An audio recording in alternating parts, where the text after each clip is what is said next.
Welcome back. I'm Alfred Lambront Weber, and I'm very happy to be with Magnus Olsson, who's the Executive Director of the European Coalition Against Covert Harassment, ucatch.org. Welcome, Magnus. Thank you, Alfred.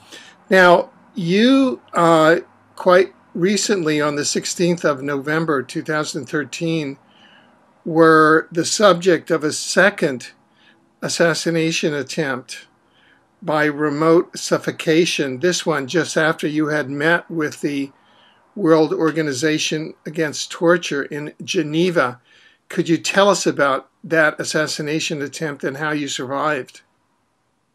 Yes, we had the meeting the 16th with the World Organization Against Torture, and the day after we had an interview, a radio interview, and that night when we arrived with the team, the EUCASH team, the coalition, I suddenly couldn't breathe at all. The autonomic function was disabled, so I just stopped breathing. And the team, the coalition, was performing a CPR on me until the ambulance arrived, and that was around 30 minutes. And I did not breathe anything at all by myself. They did the CPR, and when the ambulance arrived, they took me to a hospital in France, and I was there for one night.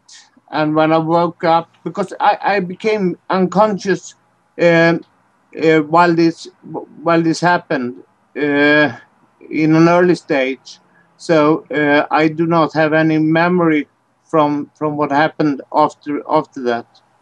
Yes, and when the attack first happened, were you alone? Were you sitting with people, or what? Yeah, we were the whole team, the EUCASH team. So we were four people, and my mother was there too.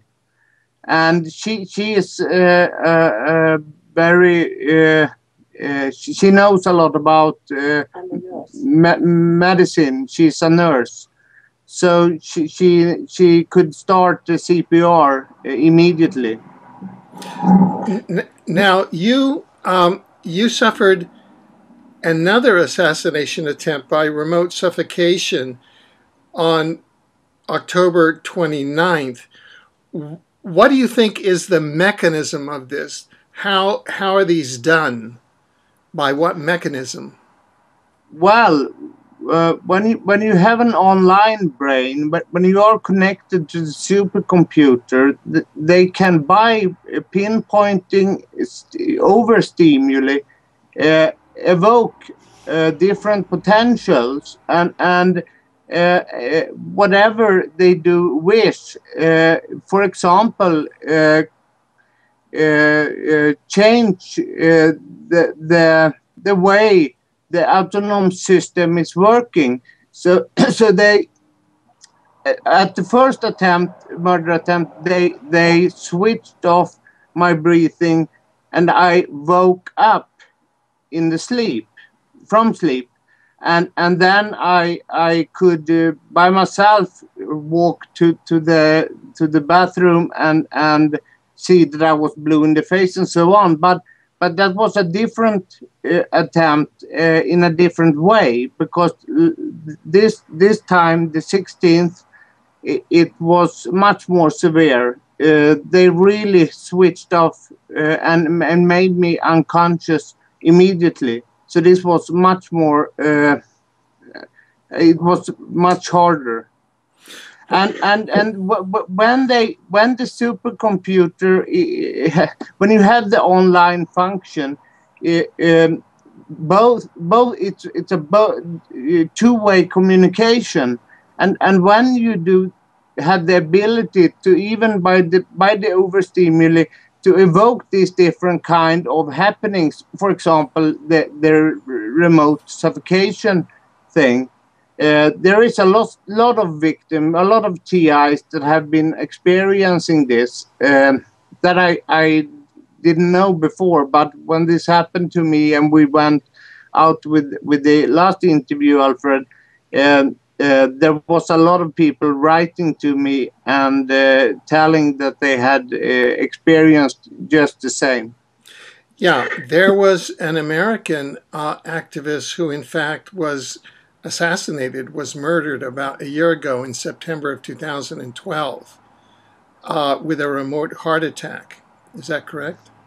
That's correct. His name was Sean Steen, and this is a very sad fact. But he went to Sweden. He lived in Chicago, and he came to Sweden to visit me and leave a testimony at YTV,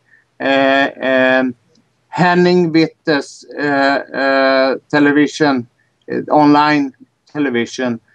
So he left the testimony and so on. Then he went back to Chicago, and a couple of weeks after that, 3 months, yes, after that, he died.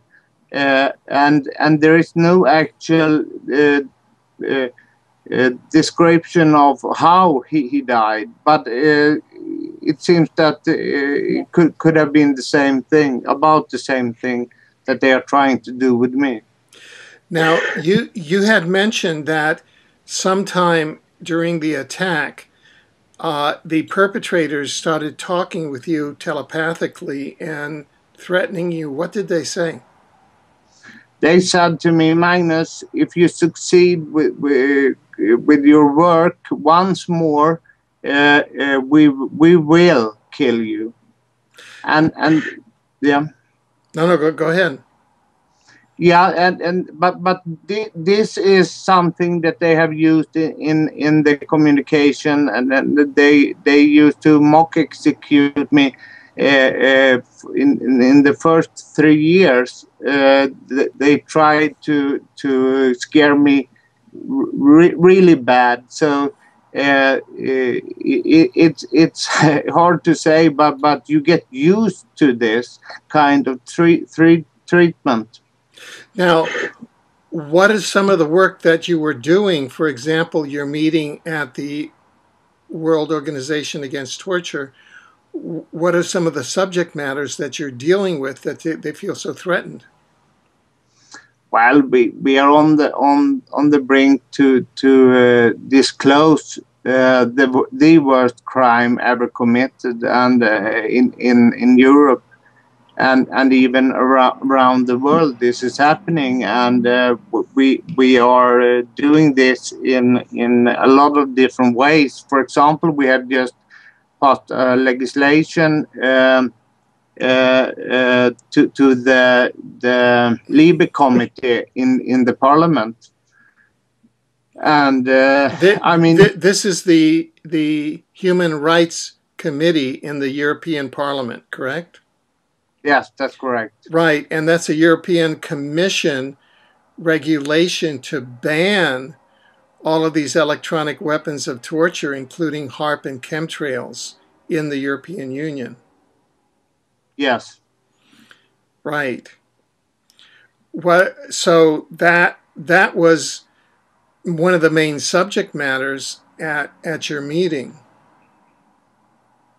Yes, it was, but as a lot of people are stripped of all of their rights and being tortured so severe that you do not want to continue your life, and people are committing suicide around all over the world because they can't handle this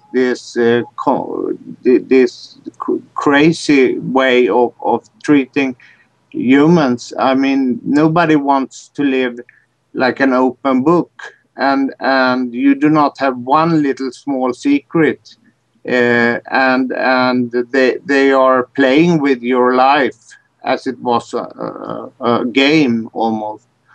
And today it's very hard to prove what is going on, but there is ways, and we are finding them one by one here. So I'm sure that we will disclose this completely, and this has to be regulated and stopped. Yes. Now, how can people keep in touch with your work, and how can people support your work at UCatch? Well, on the website eucash.org, you can become a member, and you can just, instead of on the targeting description, you can write that you just want to be a member to support our work. That's very good for us to get support in our fight. Yes. And there is a couple of websites that I run in these subjects too. Excellent. We will list them at the end of the video. Yes. So you're talking about your plans for the future.